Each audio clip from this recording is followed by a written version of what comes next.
Test ক্রিকেটে আসতে চলেছে বিশাল বড় রদবদল। 2025 সালে লর্ডসে টেস্ট চ্যাম্পিয়নশিপের যে ফাইনাল হয়েছিল তার আগে আইসিসির একটা গভর্নিং কমিটির মিটিং হয়েছিল, আর সেখানেই জয় শাহ টেস্ট ক্রিকেটকে বাঁচাতে একটা প্রস্তাব দিয়েছে। প্রস্তাবটা হলো 2027 থেকে 2019 সার্কেলে যে টেস্ট চ্যাম্পিয়নশিপ হবে সেখানে টেস্ট ম্যাচ 5 দিনের বদলে 4 দিন হবে। শুধুমাত্র বড় বড় 3টি দেশ যেমন ভারত, অস্ট্রেলিয়া আর ইংল্যান্ড এরাই একমাত্র 5 দিনের টেস্ট খেলবে। এখন যে খেলা হয় 5 দিনের টেস্ট, তাতে প্রতিদিন মিনিমাম 90 ওভার করে খেলা হয়, কিন্তু 4 দিনের টেস্ট হলে সেই নিয়মটা বদলে যেতে পারে।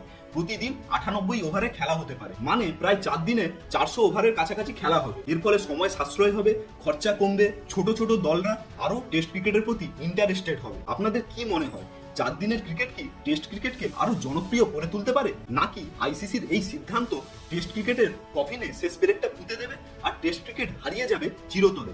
কমেন্ট করে জানাতে ভুলবেন না।